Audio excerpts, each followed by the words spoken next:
2022년 10월 27일 새벽 4시 17분이었다. 강원도 정선군 화암면 해발 720m의 깊은 산자락에 자리 잡은 백운장이라는 외딴 온천 여관의 별채 7호실에서 한 여자가 입을 반쯤 벌린 채 죽어 있었다. 그녀는 일본식 다다미 방의 가운데에 놓인 작은 자단목 좌탁 옆에 옆으로 누워 있었으며 한 손에는 식어버린 청자색 도자기 찻잔이 들려 있었다. 찻잔 안에는 갈색 보리차가 절반쯤 남아 있었고 그 보리차 위에는 아주 얇은 막이 한 줄로 천천히 응고되어 있었다. 여자의 나이는 30 정도로 보였다. 갸름한 얼굴 윤곽과 단정하게 빗어넘긴 검은 머리, 그리고 옅은 베이지색 모직 정장과 같은 색의 비단 스카프가 그녀의 사회적 신분을 짐작케 했다.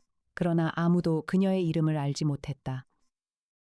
그녀는 2022년 10월 25일 저녁 5시 42분에 김유진이라는 가짜 이름으로 백운장에 투숙했고 사흘 동안 방 밖으로 한 번도 나오지 않았다. 식사는 모두 방으로 드렸고 객실 전화는 한 통도 사용하지 않았다. 그녀의 가방 안에서는 현금 472만 원과 한국은행 발행 1만 원권 한 다발이 발견되었으나 신분증과 휴대전화는 어느 곳에서도 발견되지 않았다. 여관 주인 한정자는 새벽 4시 7분에 별채 7호실의 미닫이 문이 한 뼘쯤 열려 있는 것을 보았다. 가을 새벽의 산바람이 그 한 뼘의 틈으로 천천히 흘러들고 있었고 여자의 머리카락 한 줄이 그 바람에 가볍게 흔들렸다. 그러나 여자는 흔들리지 않았다. 한정자는 미닫이 문을 조심스럽게 더 열었고 그 순간 자단목 좌탁 위에 찻잔과 그 옆에 가지런히 놓인 한 통의 흰 봉투를 보았다.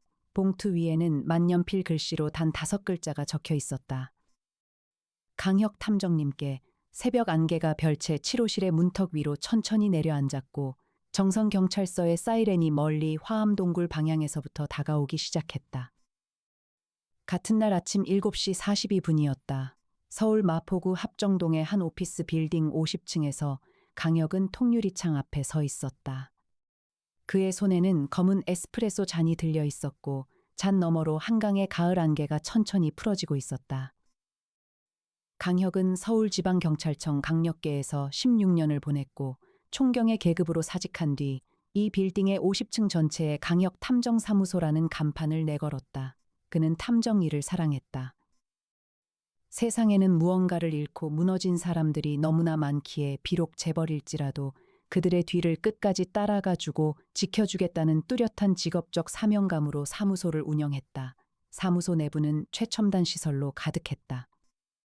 세종이라는 이름의 최신 인공지능 로봇이 전 시스템을 통합 관리했고 옥상에는 헬리포트가 있었으며 지하 주차장에는 최고급 무인 승용차 여러 대가 대기하고 있었다. 최첨단 드론과 첨단 실험시설도 완비되어 있었다. 탐정님, 문이 열리며 이해나가 들어왔다. 국립과학수사연구원 법화학과 출신의 분석화학 전문가로 강혁이 직접 스카우트한 인물이었다.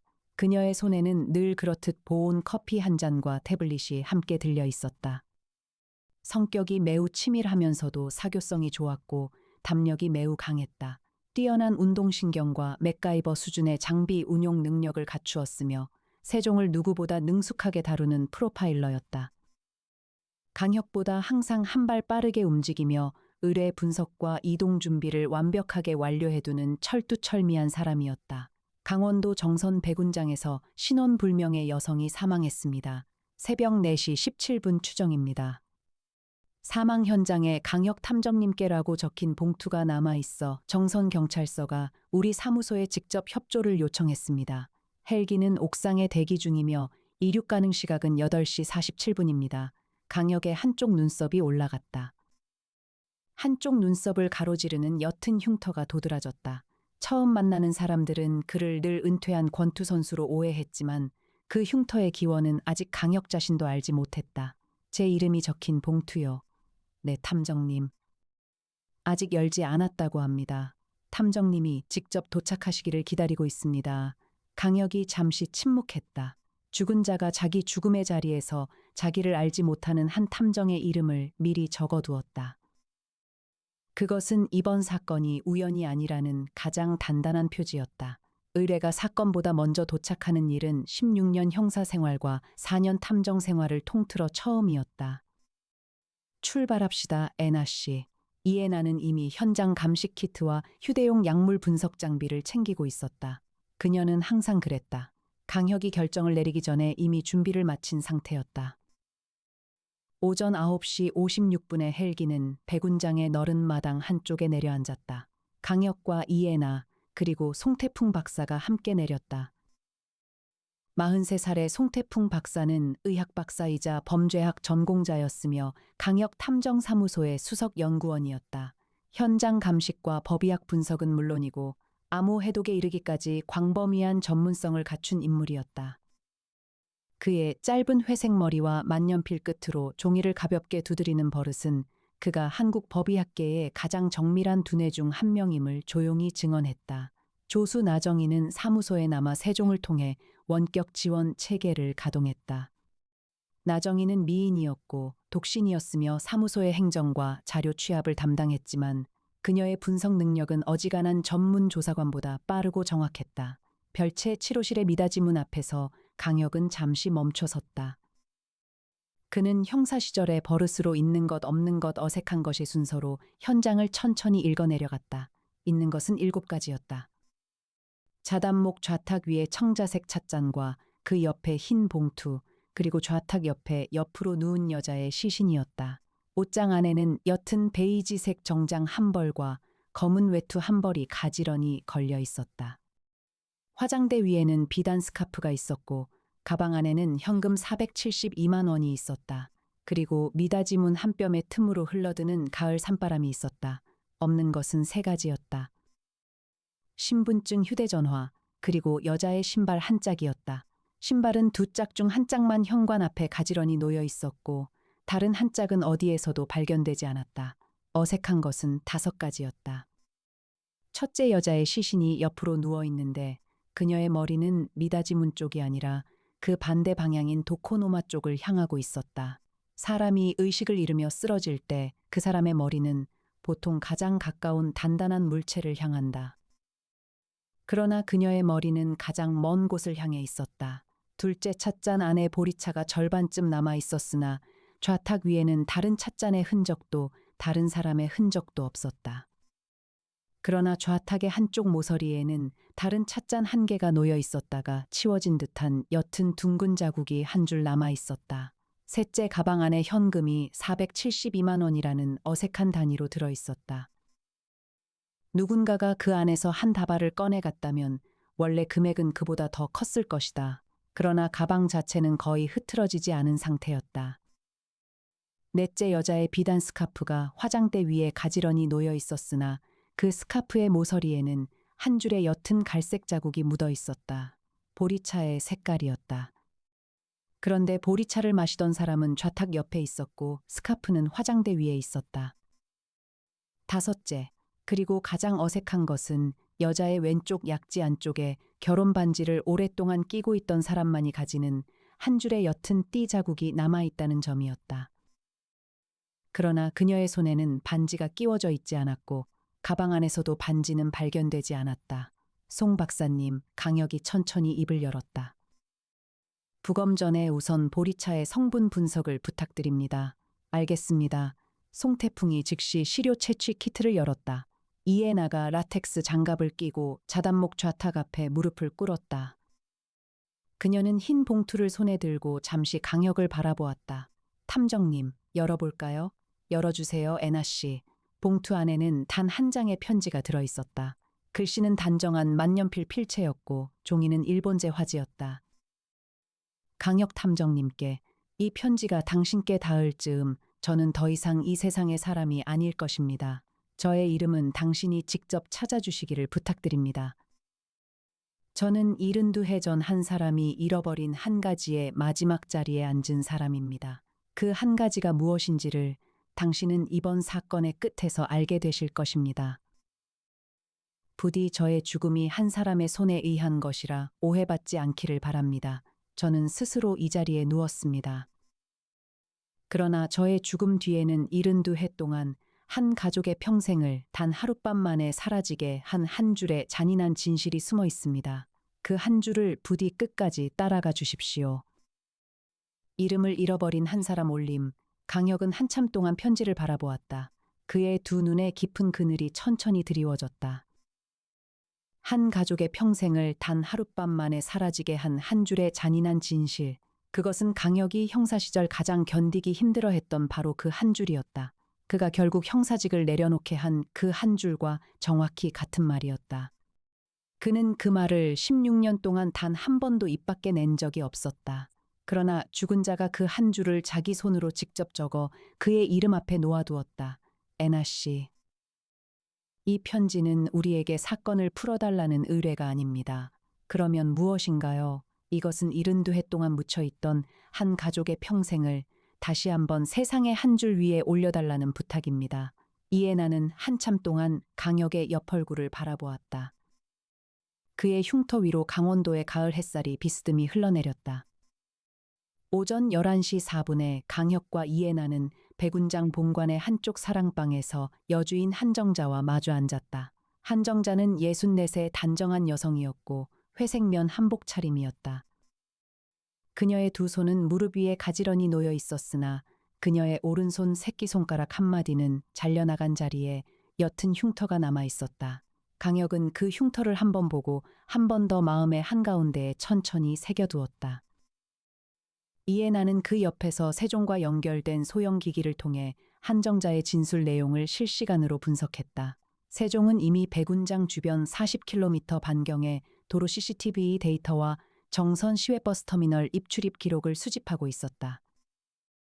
여 사장님, 사흘 전 10월 25일 저녁에 그분이 투숙하실 때의 모습을 기억하십니까? 기억합니다, 탐정님. 저녁 5시 42분이었습니다. 옅은 베이지색 정장 차림이셨고 비단 스카프를 두르고 계셨지요. 작은 가죽 가방 하나만 들고 오셨습니다.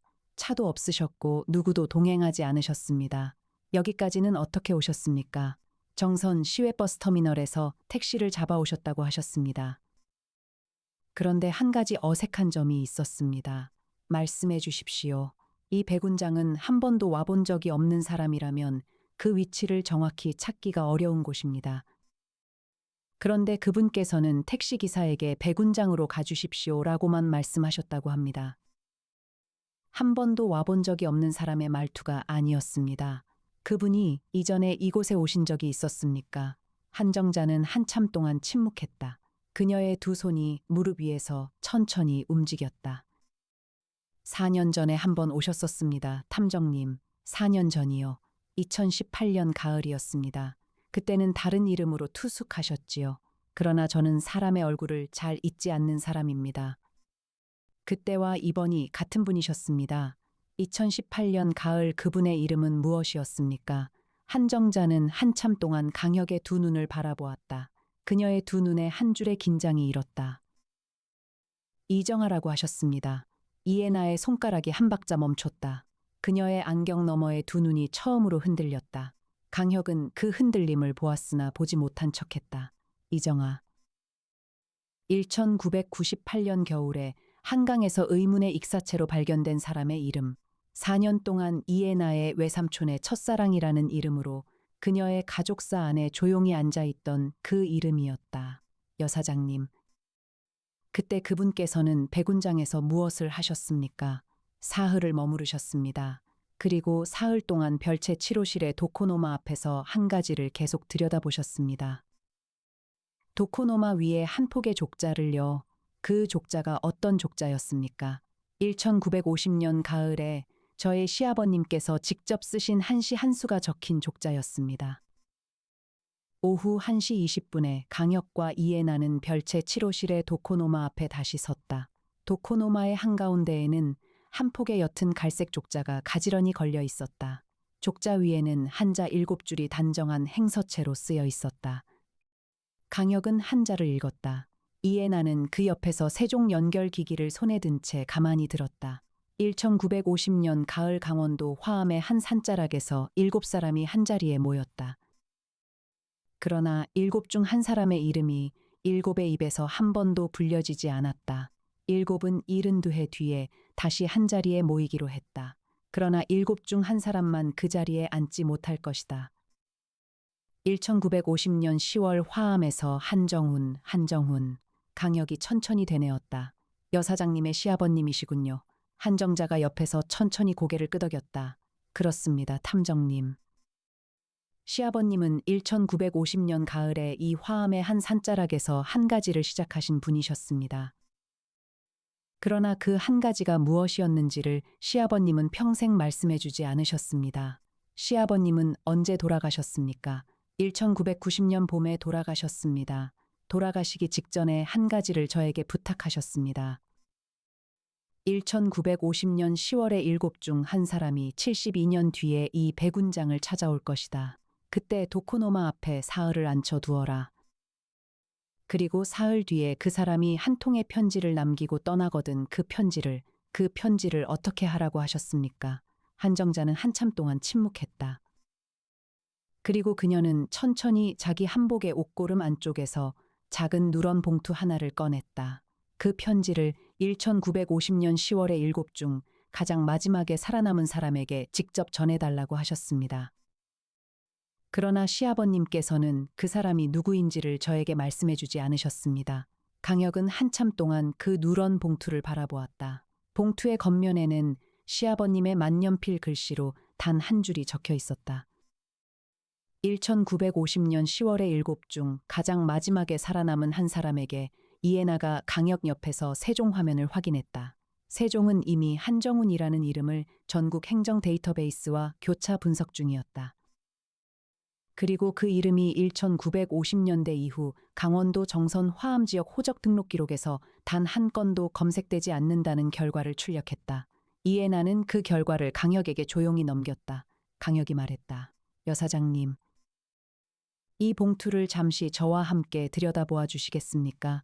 한정자는 한참 동안 망설였다. 그리고 그녀는 천천히 봉투의 봉인을 풀었다. 봉투 안에는 단 한 장의 사진이 들어 있었다. 사진은 1950년 10월에 강원도 화암의 한 산자락에서 찍힌 흑백 사진이었다. 7명의 청년이 어깨를 겹고 한 줄로 서 있었다. 7의 얼굴은 모두 젊었고 7의 두 눈은 모두 한 가지의 단단한 한 줄을 향해 있었다. 사진 뒷면에는 7사람의 이름이 만년필로 단정히 적혀 있었다. 한정훈, 윤도경, 김주연, 정상우, 서경하, 유경식, 이정태. 강혁은 그 7 이름을 한참 동안 바라보았다. 7 중 6 이름은 그가 이미 알고 있는 한 가지의 사건의 가장 깊은 자리에 앉아 있던 사람들의 이름이었다. 그러나 7번째 이름인 이정태라는 한 줄은 그가 한 번도 들어본 적이 없는 이름이었다. 이에나가 사진을 보다가 멈췄다. 탐정님, 네, 에나 씨. 이정태는 제 외할아버지의 외사촌 형의 이름입니다.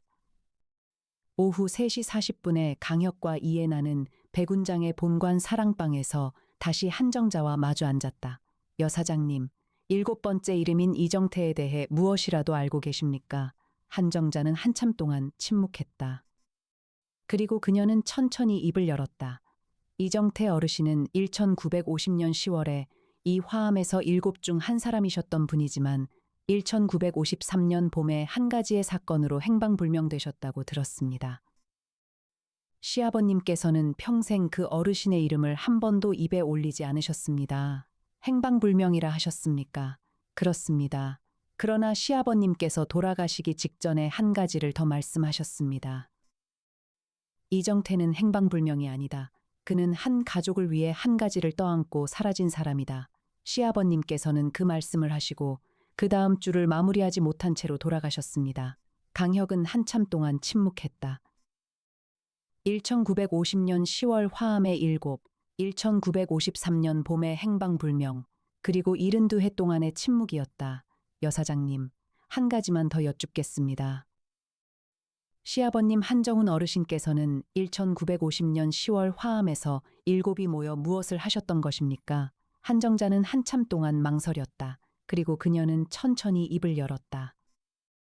7은 1950년 10월 7일 새벽에 화암의 한 산자락에서 한 가지를 함께 묻기로 약속하셨다고 합니다.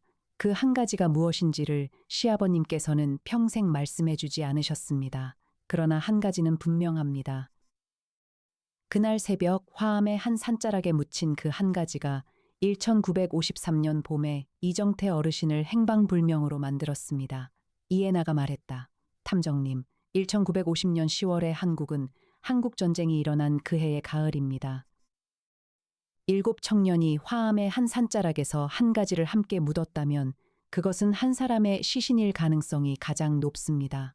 강혁은 천천히 고개를 끄덕였다. 그렇습니다. 그리고 그 시신의 이름이 이번 사건의 가장 깊은 자리에 앉아 있을 겁니다. 이에 나는 세종의 즉시 명령을 입력했다. 1950년에서 1953년 사이 강원도 화암일 군 작전 기록과 민간인 피해 보고서를 전국 국가기록원 디지털 아카이브에서 교차 검색하라는 명령이었다. 세종은 56초 만에 첫 번째 결과를 출력했다. 그러나 화암 일대의 기록은 대부분 소실 처리되어 있었다. 의도적으로 삭제된 것인지 전쟁 중 소실된 것인지는 아직 판단이 불가능했다. 같은 날 저녁 7시 12분에 강혁의 휴대전화가 울렸다. 형 강민혁이었다. 강민혁은 검찰청 고위 간부로 동생 강혁이 필요로 할 때마다 수시로 도움을 주는 인물이었다. 그는 강혁을 항상 혁아라고 불렀고 강혁은 형에게 항상 반말을 사용했다. 혁아, 형, 정선 배군장 건 너희가 맡고 있다고 들었다. 한 가지 알려줄 게 있다. 말씀하세요. 시신의 신원이 2시간 전에 확인되었다. 국립과학수사연구원의 DNA 데이터베이스와 일치한 결과가 한 건 나왔다. 시신의 이름은 이정혜다. 1992년생 30살. 그녀는 1998년 겨울에 한강에서 사망한 이정아의 친족하다. 강혁은 한참 동안 침묵했다. 1998년 겨울에 이정아, 그녀의 친족하 이정혜, 그리고 1950년 10월에 이정태. 세 이름이 한 줄로 연결되기 시작했다. 형, 이정혜의 친아버지는 누구입니까? 이정태의 양자 이종철이다. 1953년 봄에 이정태가 행방불명되기 직전에 한 갓난아기를 한 가족에게 맡기고 사라졌는데 그 갓난아기가 자라서 이종철이라는 이름으로 살았다. 그 이종철의 딸이 이정혜다. 형, 그러면 이정혜는 1950년 10월 화암의 7 중 한 사람인 이정태의 손녀군요. 그렇다 혁아. 그리고 1998년 겨울에 한강에서 죽은 이정아는 이정태가 갓난아기를 맡기기 전에 잠시 함께 살았던 한 여자의 딸이다. 즉 이정혜의 친고모이자 이정태의 양딸이지. 두 사람은 한 어머니의 자식이 아니지만 한 아버지의 자식이다. 전화를 끊은 뒤 강혁은 한참 동안 통유리창 앞에 서 있었다. 1950년 10월 화암의 7. 1953년 봄에 사라진 한 사람의 가족이 1998년 겨울에 한강과 2022년 10월에 백운장에서 2번 무너졌다. 그 무너짐 사이에는 72해라는 긴 시간이 있었다. 애나 씨, 네 탐정님, 이정혜는 자기가 자기 손으로 이 자리에 누웠습니다. 그러나 그녀가 왜 이 자리를 택했는지를 우리는 아직 모릅니다. 이에 나는 한참 동안 침묵했다.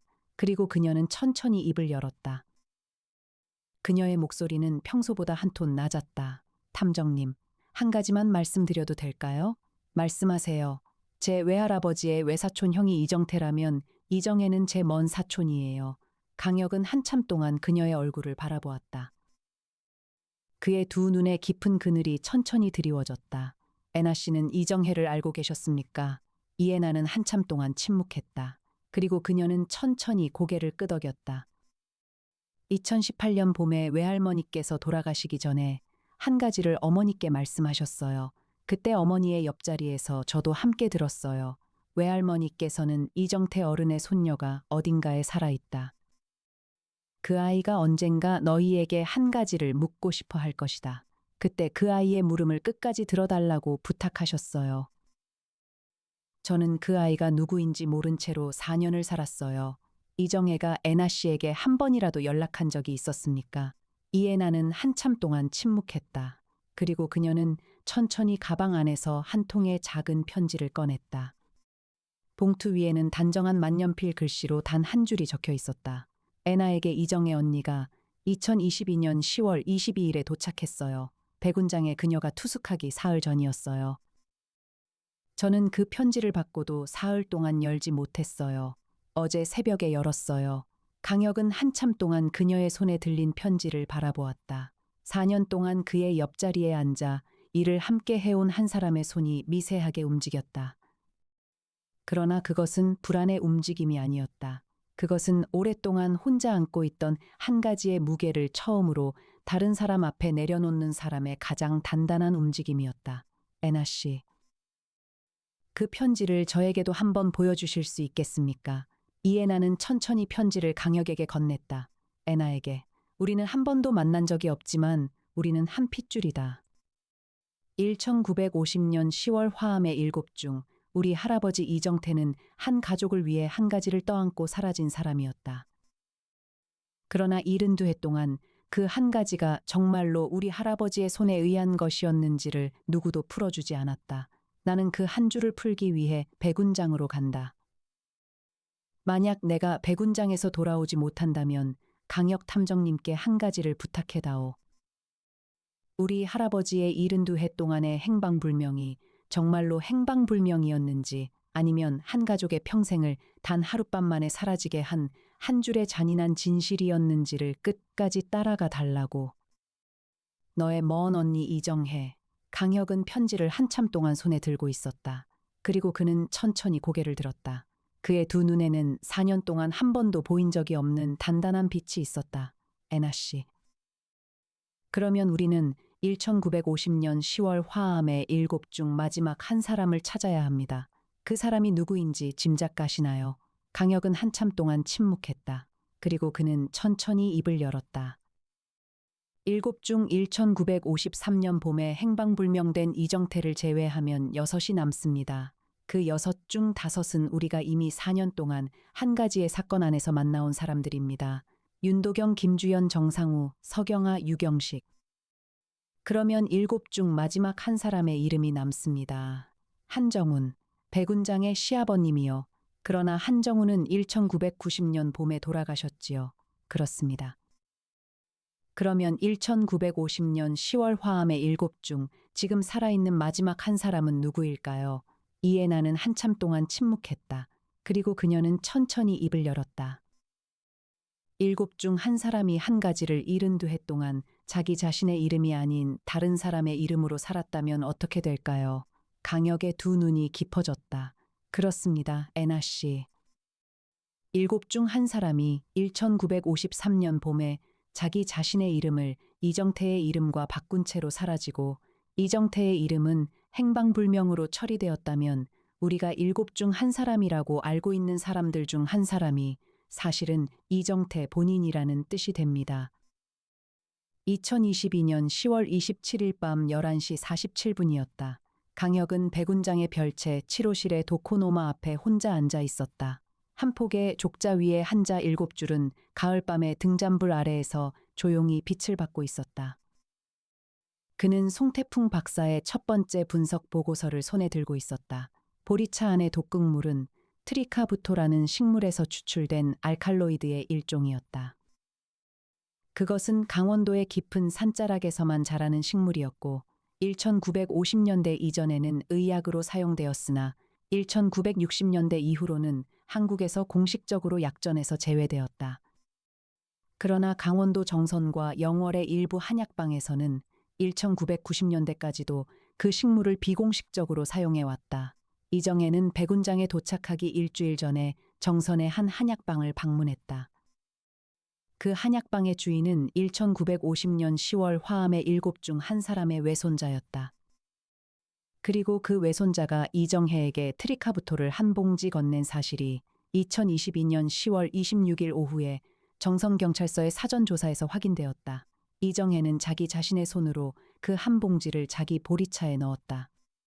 그것은 분명한 자살이었다. 그러나 그녀가 왜 백운장의 별채 7호실에서 죽음을 택했는지 그 이유는 아직 풀리지 않았다. 서울 사무소의 나정희는 세종을 통해 야간 분석 작업을 계속했다. 세종은 이미 7 이름 전체에 대한 생존 여부와 현재 주소지 현황을 출력했다. 윤도경은 서울 강남에 거주하는 75살의 노인이었다. 김주연은 3년 전 사망했다. 정상우는 지방 요양원에 있었다. 서경아는 평창동의 저택에서 이른한 해를 살아온 노신사였다. 유경식은 행방불명 상태였다. 그리고 이정태의 양자 이종철의 신원 조회 결과가 세종의 화면에 떴다. 이종철은 1953년에 태어났으며 1953년 봄에 정선 화암 지역의 한 가족에게 맡겨진 기록이 강원도 지방 호정 문서에 단 한 줄로 남아 있었다. 나정희가 세종을 통해 강혁에게 메시지를 보냈다. 이종철의 출생지가 화암 산자락 인근이라는 내용이었다. 이정혜가 왜 백운장을 죽음의 장소로 택했는지가 조금씩 윤곽을 드러내기 시작했다. 그것은 단순한 자살의 장소 선택이 아니었다.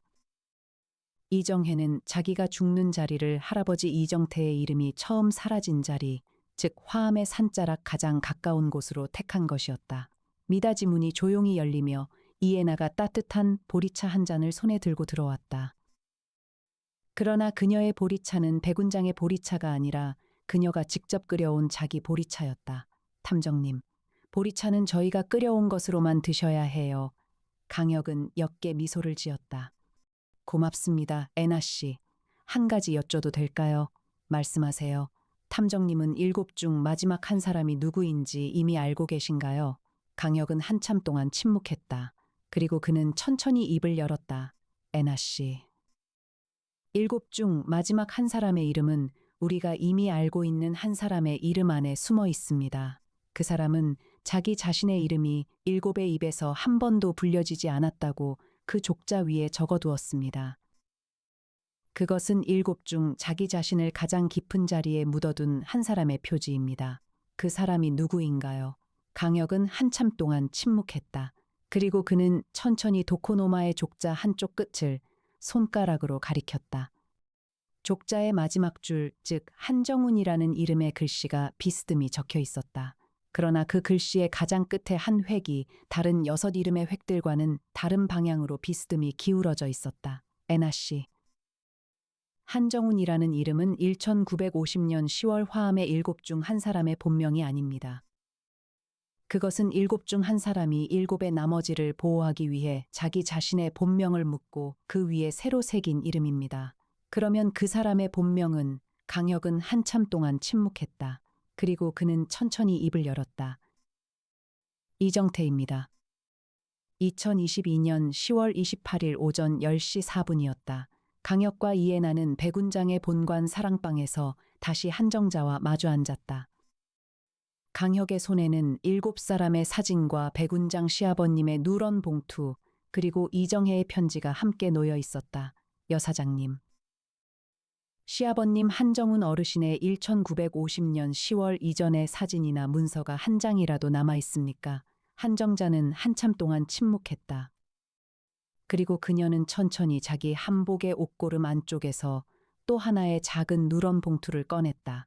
시아버님께서 돌아가시기 직전에 한 가지를 더 저에게 맡기셨습니다. 이 봉투를 열어보는 것은 1950년 10월 화암의 7의 비밀이 풀리는 그날이라고 하셨습니다. 봉투 안에는 1948년 봄에 황해도 해주의 한 사진관에서 찍힌 흑백 사진 한 장이 들어있었다. 사진 속에는 20살 정도의 한 청년이 단정한 양복 차림으로 서 있었다. 그 청년의 얼굴은 1950년 10월 화암의 7 사진 속의 이정태의 얼굴과 같았다. 그러나 사진 뒷면에는 단정한 만년필 글씨로 한정훈 1928년생, 1948년 봄, 해주라고 적혀 있었다. 한정자의 손가락이 한참 동안 그 사진 뒷면 위에서 움직이지 않았다. 시아버님께서는 1950년 10월 이전에는 한정훈이라는 이름으로 황해도 해주에 살고 계셨던 분이군요. 강혁이 천천히 말했다.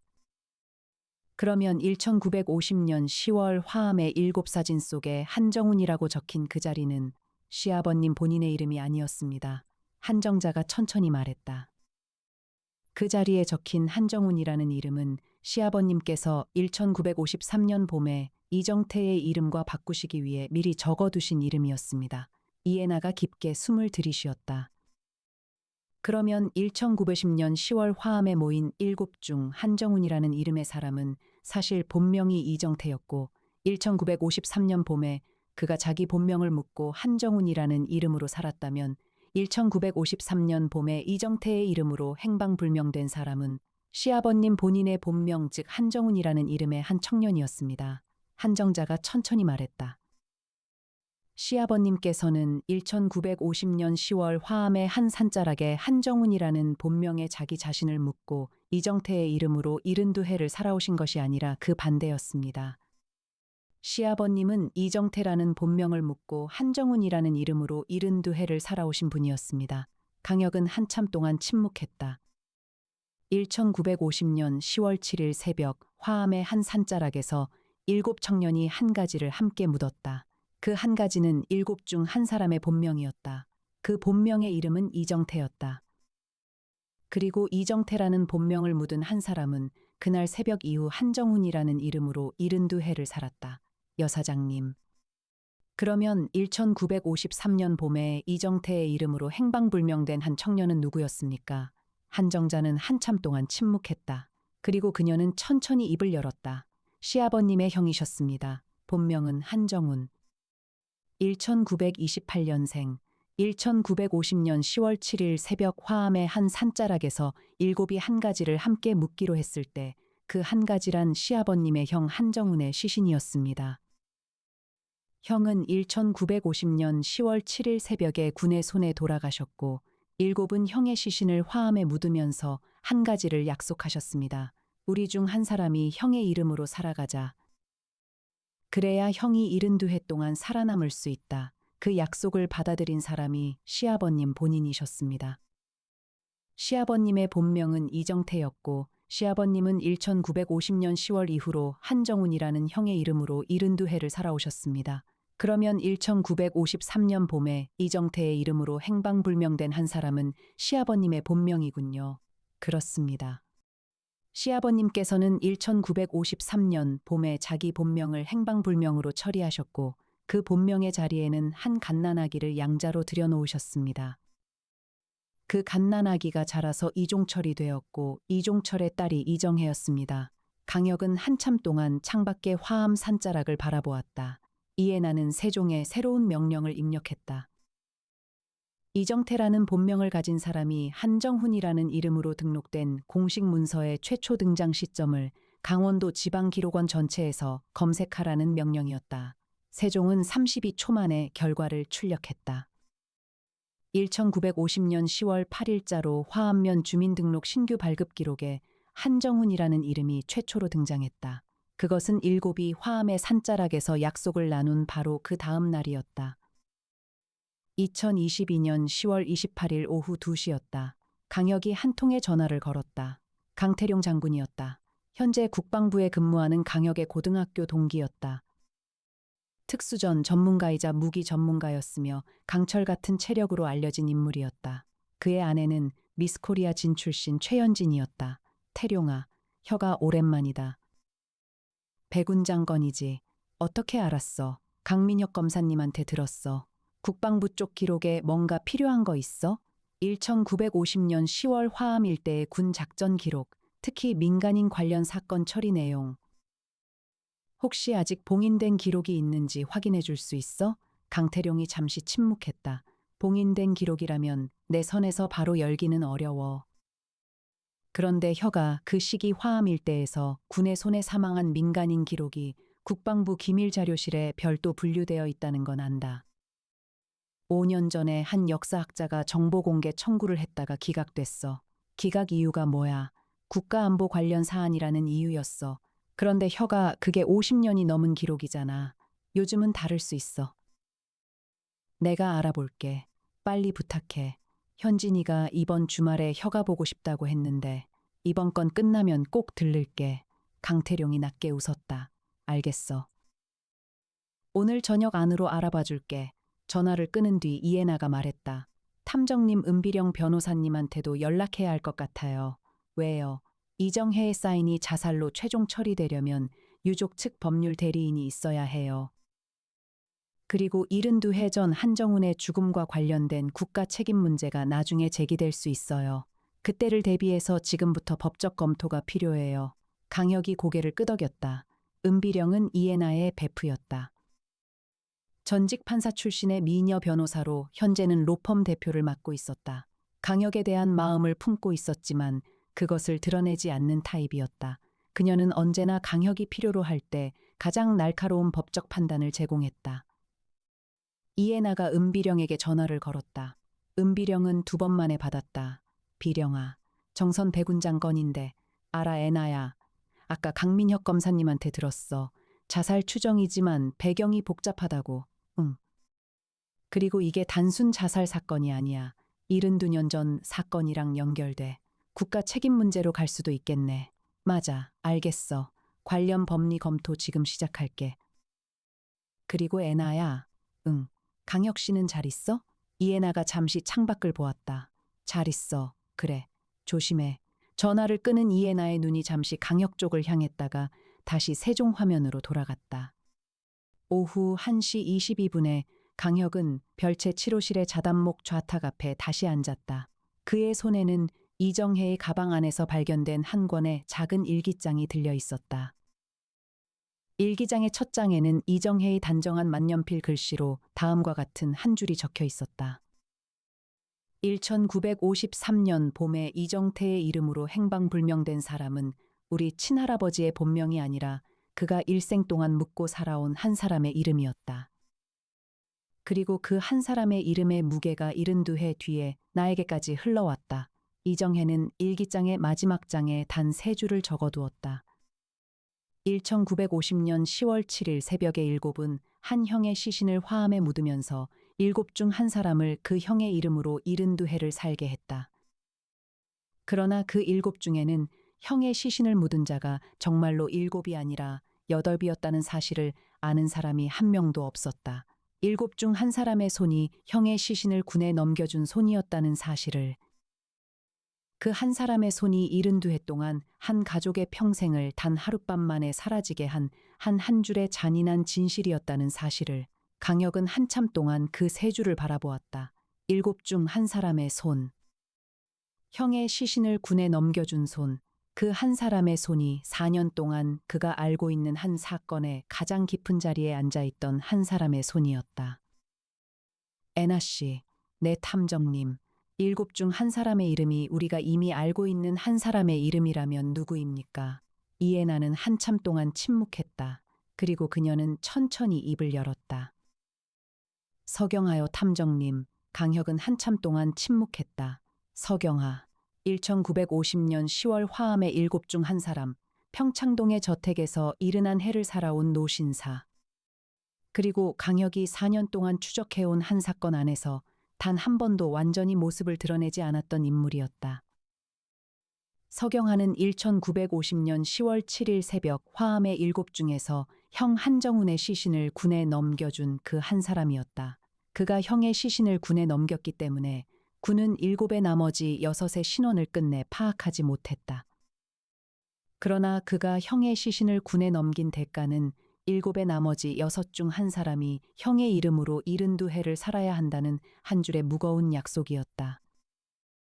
그러면 이정혜가 배군장에서 자기 자신의 손으로 자기 자신을 누인 것은 7 중 한 사람의 손, 즉 서경하의 손이 72해 동안 한 가족의 평생을 단 하룻밤 만에 사라지게 한 줄의 잔인한 진실을 72해 만에 세상의 한 줄 위에 올리기 위해서였어요. 이애나가 천천히 말했다.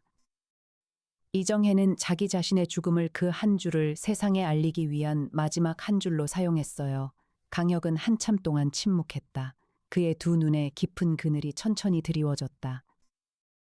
4년 동안 한 사람이 한 가지의 진실을 풀어내기 위해 자기 자신의 인생의 한 줄을 사용한다는 것의 무게가 그의 마음의 가장 안쪽으로 천천히 내려앉았다.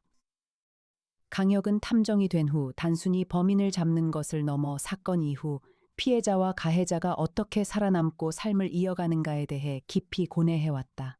이정혜의 선택은 그 고뇌의 가장 날카로운 끝에 있었다. 그녀는 가해자를 처벌하기 위해 죽은 것이 아니었다. 그녀는 72해 동안 이름조차 불려지지 못한 한 사람의 존재를 세상의 기록 위에 올려놓기 위해 죽었다. 오후 5시 42분이었다. 강혁은 배군장의 본관 사랑방에서 한정자와 다시 마주 앉았다. 사랑방의 한쪽 창문 너머로 화암의 가을 산자락이 천천히 붉어지고 있었다. 여사장님, 네, 탐정님. 한 가지만 여쭙겠습니다. 여사장님의 오른손 새끼손가락 한마디가 잘려나간 자리에는 옅은 흉터가 남아 있습니다. 그 흉터는 언제 생기신 것입니까? 한정자는 한참 동안 침묵했다. 그녀의 두 손이 무릎 위에서 천천히 움직였다. 그리고 그녀는 천천히 자기 한복의 왼쪽 소매를 살짝 걷어 올렸다. 그녀의 왼쪽 손목 안쪽에 작은 점 두 개가 나란히 찍혀 있었다. 강혁은 그 점을 한 번 보고 한 번 더 마음의 한가운데에 천천히 새겨두었다. 여사장님. 그 점 두 개는 진남포 광성리에서 1948년 봄에 한 어머니께서 자기 자식들에게 새겨주셨던 표식과 같은 모양입니다. 한정자는 한참 동안 침묵했다. 그리고 그녀는 천천히 고개를 끄덕였다. 그렇습니다, 탐정님. 여사장님은 1947년생 윤도경의 친누이이십니까? 한정자는 한참 동안 침묵했다. 그리고 그녀는 천천히 입을 열었다. 그녀의 목소리는 평소보다 한 톤 낮고 무거웠다. 아닙니다, 탐정님. 저는 윤도경의 친누이가 아닙니다. 저는 1945년생 윤도정입니다. 윤도원의 친누이이자 윤도경의 친누이입니다. 1953년 봄 진남포에서 우리 삼남매가 헤어졌을 때 두 동생을 잃어버린 사람은 오빠 윤도원이 아니었습니다. 두 동생의 손을 놓아버린 사람은 저 윤도정이었습니다. 강혁은 한참 동안 침묵했다. 1953년 봄 진남포의 보리밭, 5살의 윤도경의 손을 놓아버린 사람은 72의 윤도원이 아니라 77의 윤도정이었다. 그러나 윤도정은 72해 동안 자기 자신이 두 동생을 잃어버린 사람이라는 한 줄을 자기 마음의 가장 깊은 자리에 묻은 채로 한정자라는 이름으로 백운장을 지켜왔다. 여사장님. 그러면 시아버님 한정훈 어르신은 여사장님께서 결혼하시기 전에 이미 본명이 이정태였다는 사실을 알고 계셨군요. 그렇습니다, 탐정님. 시아버님은 1953년 봄에 진남포에서 두 동생의 손을 놓아버린 저를 한 가지의 가족 안에 거두어 주신 분이셨습니다. 시아버님께서는 자기 본명을 묻고 살아오신 분이셨고, 저는 두 동생을 잃어버린 한 줄을 묻고 살아온 사람이었습니다. 72해 동안 우리 두 사람은 백운장의 한 자리에서 서로의 묻힌 한 줄을 가장 가까운 자리에서 지켜드렸습니다. 그러면 이정혜가 백운장의 한 가지를 묻고 떠난 것은 여사장님께서 이미 알고 계셨군요. 한정자는 한참 동안 침묵했다. 그리고 그녀는 천천히 고개를 끄덕였다. 이정혜는 사흘 동안 도코노마 앞에 앉아있는 동안에 저에게 모든 것을 말해주었습니다. 그리고 한 가지를 부탁했습니다. 서경아 어르신이 1950년 10월 7일 새벽 화암에서 우리 친할아버지의 친형의 시신을 군에 넘겨준 한 사람이었다는 사실을 강혁 탐정님께 끝까지 따라가 달라고 부탁해달라. 그리고 또 한 가지를 부탁했습니다. 2022년 10월 27일 새벽 4시 17분에 자기 자신의 손으로 자기 자신을 누인 자리를 누구의 손에 의한 것이라 오해받지 않도록 자기 손으로 직접 마지막 한 줄을 정리해달라. 그래서 여사장님께서는 별채 7호실의 좌탁 위에 다른 찻잔 한 개를 치우셨군요. 그렇습니다, 탐정님. 이정혜의 마지막 한 잔의 보리차 옆에는 제가 그녀와 함께 마지막 한 줄을 나누기 위해 두었던 또 한 잔의 보리차가 있었습니다.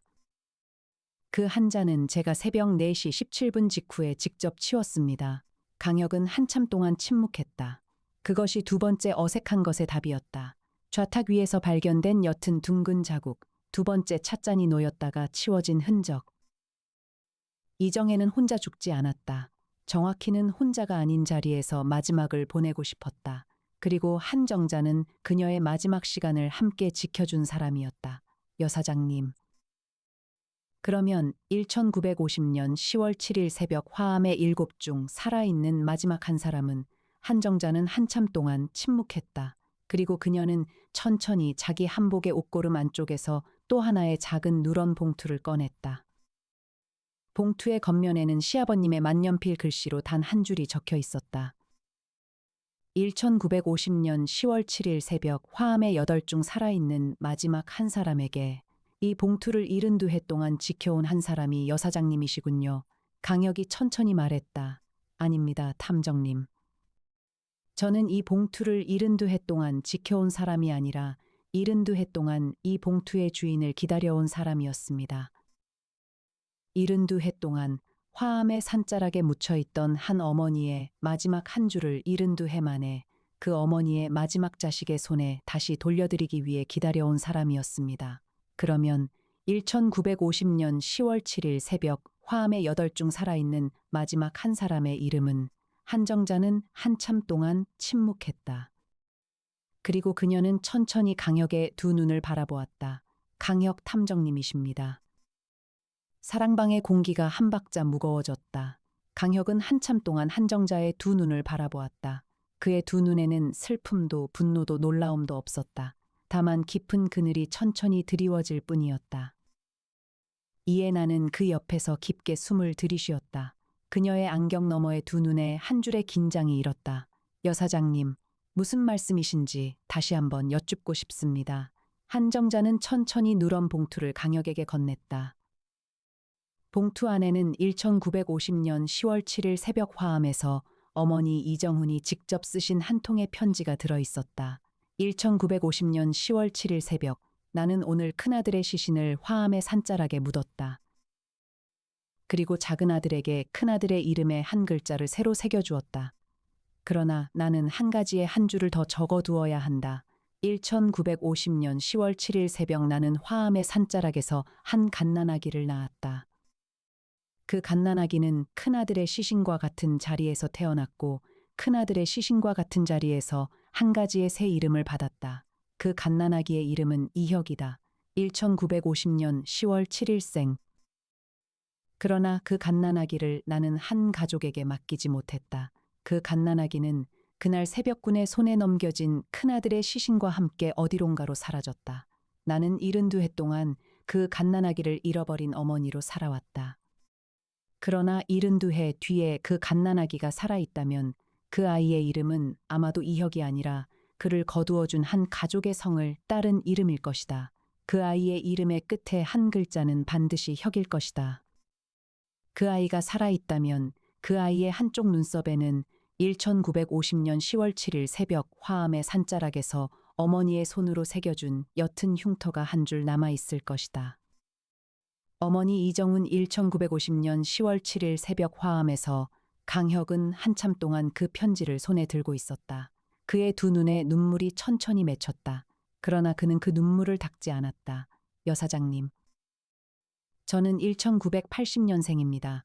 저의 어머니는 1957년생이셨고 1998년 겨울에 한 교통사고로 돌아가셨습니다. 저의 아버지는 강씨 성을 가지신 분이셨고 1950년 10월 7일 새벽 화암의 산자락과는 아무 관계가 없는 분이셨습니다. 아닙니다, 탐정님. 강씨 성을 가지신 분 즉 강 회장님은 1950년 10월 7일 새벽 화암의 산자락에서 한 갓난아기를 거두신 7 중 한 사람이셨습니다. 그분이 7 중 사진에 찍히지 않으신 이유는 그분은 그날 새벽에 카메라의 셔터를 누르신 어머니 옆에서 서서 갓난아기를 안고 계셨기 때문입니다. 1950년 10월 7일 새벽 화암의 산자락에는 7이 아니라 8이 아니라 9이 있었습니다. 9이라 하셨습니까? 그렇습니다. 7 청년 그리고 어머니 이정훈 그리고 갓난아기를 아는 강 회장님이었습니다. 그러나 그날 새벽군의 손에 넘겨진 큰아들의 시신과 함께 사라졌다고 어머니께서 72해 동안 믿어오신 그 갓난아기는 사실 사라진 것이 아니라 강 회장님의 품 안에서 한 가족의 새 자식으로 거두어진 것이었습니다.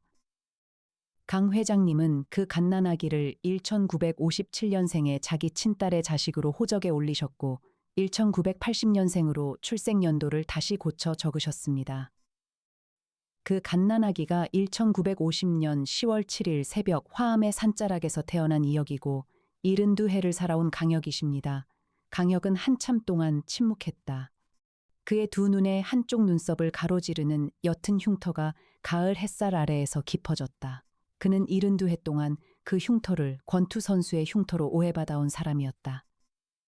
그러나 그 흉터의 진짜 기원은 1950년 10월 7일 새벽 화암의 산자락에서 어머니의 손으로 새겨진 한 줄의 표지였다. 여사장님. 그러면 저의 친아버지는 1950년 10월 7일 새벽 화암에서 군의 손에 넘겨진 시아버님의 친형 즉 이정훈이군요. 한정자는 천천히 고개를 끄덕였다. 그렇습니다, 탐정님. 그리고 시아버님의 본명은 이정자이셨으니 시아버님은 탐정님의 친삼촌이십니다. 저는 탐정님의 친숙모입니다. 이에나의 안경 너머의 두 눈에서 눈물이 천천히 흘렀다. 그러나 그것은 슬픔의 눈물이 아니었다. 그것은 4년 동안 한 사람의 옆자리에 앉아 일을 함께 해온 한 사람이 72해 동안 한 가족의 평생을 단 하룻밤 만에 잃어버린 한 사람의 뒤에 마침내 한 줄의 따뜻한 한 자리로 앉을 수 있게 된 사람의 눈물이었다. 2022년 10월 28일 저녁 8시였다. 강혁이 김병기에게 전화를 걸었다. 김병기는 강혁의 오랜 친구이자 현직 부장판사였다. 은비령과 판사 동기였고 강민혁과도 잘 아는 사이였다. 강혁이 어려운 상황에 처할 때마다 법적 판단과 실질적인 도움을 제공하는 인물이었다. 그는 이해나를 짝사랑하고 있었지만 그것을 드러낸 적은 없었다. 병기야, 혁아, 백운장건이지. 강민혁 검사님한테 들었어. 한 가지 법적 판단이 필요해. 말해. 1950년 10월에 발생한 군에 의한 민간인 사망 사건. 유족이 국가를 상대로 손해배상 청구를 할 경우 현재 시점에서 소멸시효 적용 가능성이 있어? 김병기가 잠시 생각했다. 원칙적으로는 시효가 지났어. 그런데 혁아, 이게 단순 소멸시효 문제가 아니야. 국가 폭력에 의한 사망이고 그 기록이 의도적으로 봉인되었다면 얘기가 달라져. 최근 헌법재판소 결정 내에서 국가 폭력으로 인한 피해에 대해서는 소멸시효 항변 자체가 권리남용에 해당할 수 있다는 판단이 나왔어. 그러면 유족이 청구할 수 있어. 은비령 변호사가 대리하면 가능해. 그리고 혁아 강태룡 장군이 국방부 봉인 기록 열람 요청을 넣었다고 들었어. 그 기록이 나오면 더 확실해져. 고마워 병기야. 혁아 이해나 씨는 잘 있어. 그래. 조심히 와. 전화를 끄는 강혁은 잠시 창밖의 어두운 화암 산자락을 바라보았다. 이해나가 세종 화면에서 눈을 떼지 않은 채 말했다. 탐정님 강태룡 장군님한테서 방금 메시지 왔어요. 내용이 뭐요? 국방부 봉인 기록 열람 승인이 났어요. 1950년 10월 화암 민간인 관련 사건 기록 일체입니다. 내일 아침 10시에 국방부 기록물 열람실에서 직접 확인 가능하다고 해요. 강혁이 코트를 집어들었다. 내일 서울로 올라갑시다, 애나 씨. 헬기 이미 예약했어요. 내일 아침 6시 40분 이륙입니다. 강혁이 이해나를 바라보았다. 그녀는 이미 다음 날 일정 전체를 준비해 두었다. 강혁이 결정을 말하기 전에 이미 움직이는 사람, 4년 동안 변하지 않은 그녀의 방식이었다. 2022년 10월 29일 오전 10시였다. 국방부 기록물 열람실은 서울 용산의 국방부 본관 지하 2층에 있었다. 강태룡이 직접 나와 있었다. 그는 군복 차림이었고 그의 옆에는 기록물 담당 대령이 서 있었다. 혁아, 태룡아, 고마워. 현진이가 안부 전하래. 이번 건 끝나면 밥 한 번 먹자. 강태룡이 담당 대령에게 눈짓을 했다. 대령이 봉인 해제된 서류 묶음을 테이블 위에 내려놓았다. 서류 묶음의 첫 장에는 기밀 해제 준비 검토 대상 문건 1950년 화암 작전 관련이라는 제목이 붙어 있었다. 강혁이 첫 장을 넘겼다. 두 번째 장에 이정훈이라는 이름이 나왔다. 1950년 10월 7일 새벽 화암면 산자락 인근에서 군 작전 중 민간인 사망 사례 처리 보고서 사망자 이정훈 1928년생 사망 원인 불명 신고자 서경아 신고 일시 1950년 10월 7일 오전 5시 20분 신고자의 이름이 서경하였다. 이해나가 그 줄에서 멈췄다. 탐정님, 봤소. 서경하가 직접 신고한 거예요. 그것도 새벽 5시 20분에. 일곱이 화암의 산자락에서 약속을 나눈 바로 직후에. 그렇습니다. 서류를 더 넘겼다. 세 번째 장에는 처리 결과가 적혀 있었다. 사망자의 신원을 확인하고 군 작전 관련 처리 절차에 따라 가족에게 통보하였으나 가족 측 연락 불가로 처리 완료. 그 아래에는 담당 처리관의 서명이 있었다. 강혁은 서류를 덮었다. 서경하는 1950년 10월 7일 새벽에 7과 함께 약속을 나눈 뒤 군에 이정훈의 시신을 신고했다. 그러나 그 신고는 나머지 6을 지키기 위한 계산된 행동이었다. 군이 신고를 받고 시신을 처리하는 과정에서 나머지 6의 신원은 끝내 드러나지 않았다. 그것은 배신이기도 했고 보호이기도 했다. 서경하는 72해 동안 그 두 가지의 무게를 동시에 안고 살아온 사람이었다. 애나 씨, 서경아한테 직접 가야겠소. 이애나가 이미 차키를 들고 있었다. 평창동의 저택은 서울 북쪽 산자락에 조용히 앉아 있었다. 대문이 열렸을 때 노인이 직접 나와 있었다. 76의 서경하는 작은 체구에 단정한 회색 양복 차림이었다. 그의 두 눈은 강혁을 보자마자 무언가를 알아본 사람의 눈이 되었다. 탐정님이시군요. 그렇습니다. 들어오시지요. 기다리고 있었습니다. 응접실은 조용했다. 벽에는 오래된 흑백 사진 한 장이 액자에 걸려 있었다.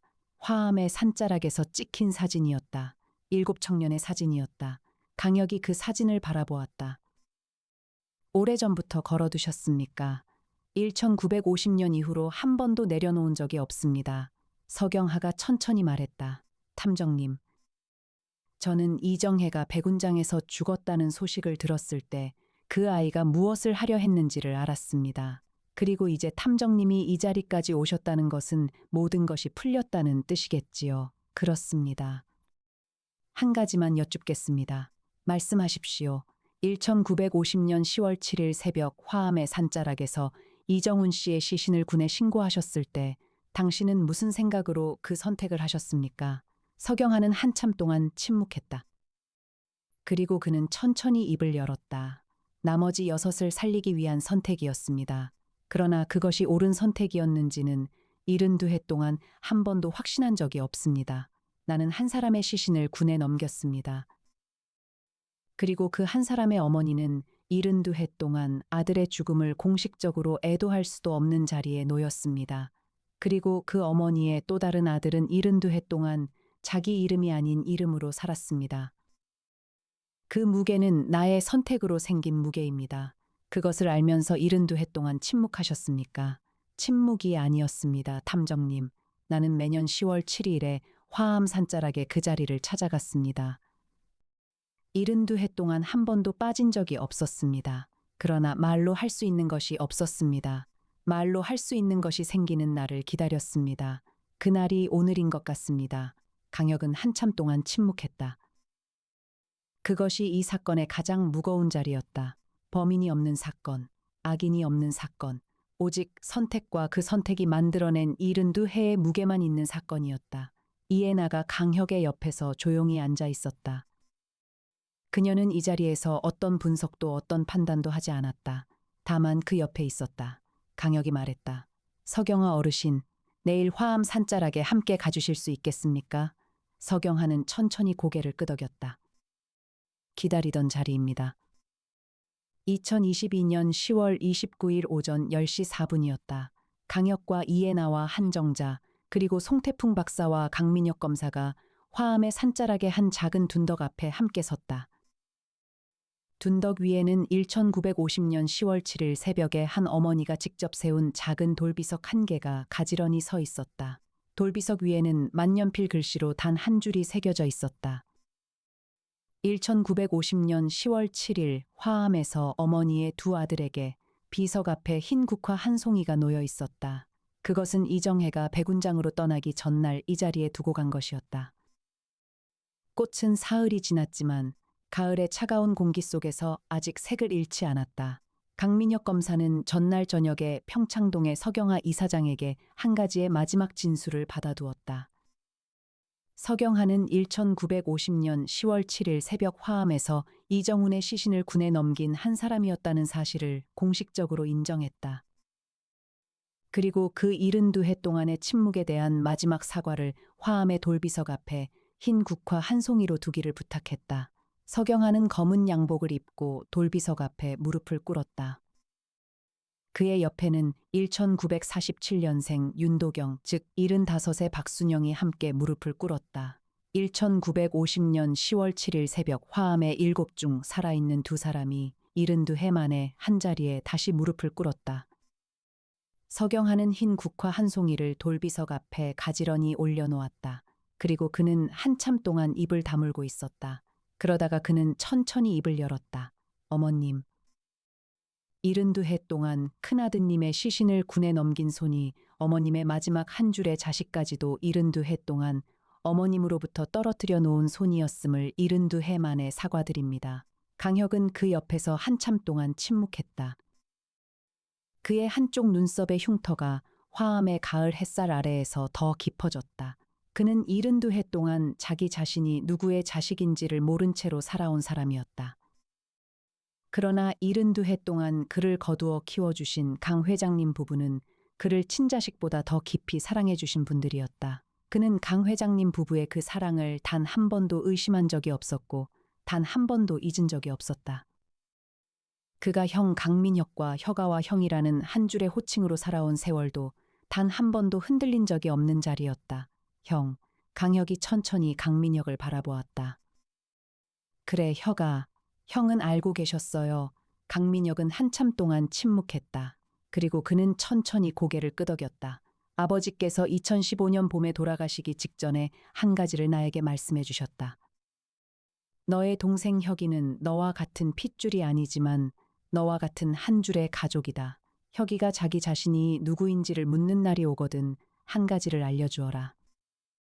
혁이는 1950년 10월 7일 새벽 화암의 산자락에서 한 어머니로부터 한 줄의 사랑으로 태어난 사람이고 1950년 10월 7일 새벽 화암의 산자락에서 한 아버지로부터 한 줄의 사랑으로 거두어진 사람이다.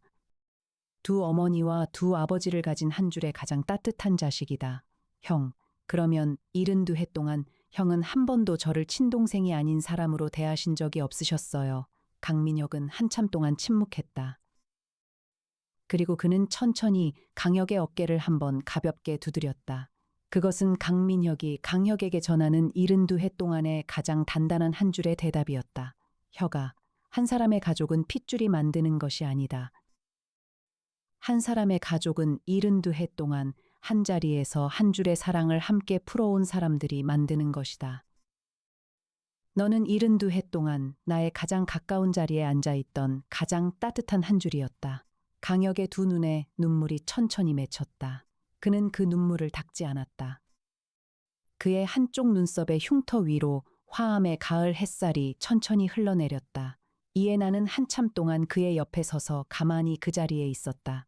그녀는 어떤 말도 하지 않았다. 다만 그의 옆자리에 한 박자 더 가까이 다가가 가만히 섰을 뿐이었다.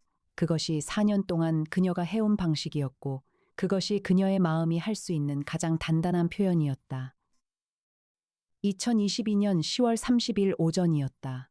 은비령이 이정혜 사건과 관련한 법적 검토 결과를 강혁에게 전달했다. 그녀의 로펌에서 밤새 작성한 서류였다. 강혁 씨, 이거는 두 가지 방향으로 진행할 수 있어요. 은비령이 테이블 위에 서류를 펼쳤다. 첫째는 이정훈 씨의 유족인 강혁 씨가 국가를 상대로 손해배상 청구를 제기하는 방향이에요. 둘째는 서경화 씨의 행위를 별도로 다루는 방향이고요. 두 번째는 법적 구성이 쉽지 않아요. 72년이 지난 사안에다가 서경화 씨의 행위가 당시 상황에서 불가피한 선택이었다는 점을 법원이 어떻게 볼지가 불확실해요. 강혁이 말했다. 서경화 어르신에 대한 법적 조치는 추진하지 않겠습니다. 은비령이 고개를 끄덕였다. 그럼 국가 책임 부분만 진행하는 거죠. 그 부분은 애나 씨와 상의해서 결정하겠습니다. 은비령이 이애나를 바라보았다. 이애나는 세종 화면을 보고 있었다. 두 사람의 눈이 잠시 마주쳤다. 은비령이 조용히 말했다. 애나야, 이 건 고소장 내면 꽤 시간이 걸려. 준비되면 연락해. 알겠어, 비령아. 은비령이 서류를 정리하며 강혁 쪽을 보았다. 강혁 씨, 이번 건 정말 수고하셨어요. 도움 주셔서 감사합니다. 김병기 판사님이 이 건은 자기가 맡겠다고 했어요. 배정 요청을 직접 하겠다고. 강혁이 고개를 끄덕였다. 은비령이 코트를 집으며 문 쪽으로 걸어갔다. 문을 나서기 직전에 그녀는 한 번 돌아보았다. 강혁은 창밖을 보고 있었다. 이애나는 세종 화면을 보고 있었다. 은비령은 아무 말도 하지 않고 문을 닫았다. 2022년 10월 30일 저녁 7시 40분이었다. 강혁의 사무소 50층에서는 서쪽 하늘이 천천히 붉어지고 있었다. 한강 위로 늦가을의 노을이 길게 드리워졌고 도시의 불빛은 하나씩 켜지기 시작했다. 송태풍 박사는 만년필을 만지작거리며 사건 보고서의 마지막 줄을 적었다.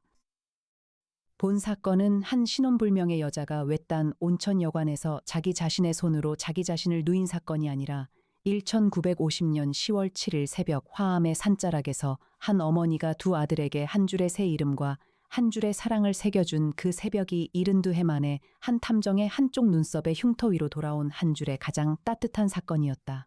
나정희는 옆에서 그 보고서를 천천히 읽으며 작게 한숨을 내쉬었다. 회의실의 둥근 탁자 위에는 한 폭의 작은 족자가 가지런히 펼쳐져 있었다. 강혁이 백운장의 한정자 숙모로부터 받은 1950년 10월 7일 새벽 화암의 한시 한수가 적힌 족자였다. 강혁은 그 족자를 사무소의 한쪽 벽에 가지런히 걸어두었다. 그것은 72해 동안 그가 모르고 살아온 한 줄의 가족의 자리가 72해 만에 그의 사무소의 한 자리로 돌아온 표지였다. 이에나가 따뜻한 보리차 두 잔과 김밥 두 줄을 손에 들고 통유리창 앞으로 다가왔다. 탐정님, 네 애나씨, 오늘 저녁에는 보리차로 같이 드실래요? 강혁은 역게 미소를 지었다. 그는 보리차 한 잔을 받아들었다. 72해 동안 한 가족의 평생이 한 잔의 보리차의 모양으로 그의 손 위에 가지런히 놓였다. 애나씨, 한 가지만 여쭙겠습니다. 말씀하세요, 탐정님. 4년 동안 옆자리에 앉아주신 일이 약속 때문이었든 마음 때문이었든 저는 그 한 줄을 모두 받겠습니다. 그러나 이제부터의 한 줄은 약속도 아니고 마음도 아닌 한 줄에 우리로 앉아주실 수 있겠습니까? 이에나의 안경 너머의 두 눈에 한 줄의 긴장이 일었다. 그러나 그 긴장은 4년 동안의 어떤 긴장보다도 가벼웠다. 그것은 오랫동안 혼자 안고 있던 한 가지의 마음이 더 이상 혼자 안고 있지 않아도 된다는 것을 알게 된 사람의 가장 단단한 가벼움이었다. 네, 탐정님. 창밖의 한강 위에서 작은 배 한 척이 천천히 노을 속으로 흘러갔다. 그 배가 어디로 가는지 두 사람은 묻지 않았다. 다만 그 배가 어디에서 출발했는지를 두 사람은 이제 알 것 같았다. 1950년 10월 7일 새벽 화암의 산자락에서 한 어머니가 두 아들에게 한 줄의 새 이름과 한 줄의 사랑을 새겨준 그 새벽이 72해 만에 마침내 한 줄의 가장 따뜻한 자리로 한 탐정의 사무소 안에 천천히 내려앉았다. 한 사람이 72해 동안 자기 자신이 누구인지를 모른 채로 살아왔다 할지라도 한 사람이 72해 동안 가장 가까운 자리에서 가장 따뜻한 한 줄의 사랑을 함께 풀어온 사람들이 있었다면 그 한 사람의 인생의 한 줄은 단 한 번도 잃어버린 적이 없는 한 줄이었다. 신혼불명의 그녀는 72해 만에 마침내 자기 자신의 이름을 찾았다. 그녀의 이름은 이정혜가 아니라 72해 동안 한 가족의 평생을 단 하룻밤 만에 사라지게 한 한 줄의 잔인한 진실을 72해 만에 세상의 한 줄 위에 올려준 사람이었다. 그리고 그녀의 이름의 한 줄은 강혁의 한쪽 눈썹의 흉터 위로 천천히 흘러내리는 가을 햇살의 한 줄과 같은 자리에서 72해 동안 단 한 번도 꺼지지 않은 따뜻한 빛으로 남았다.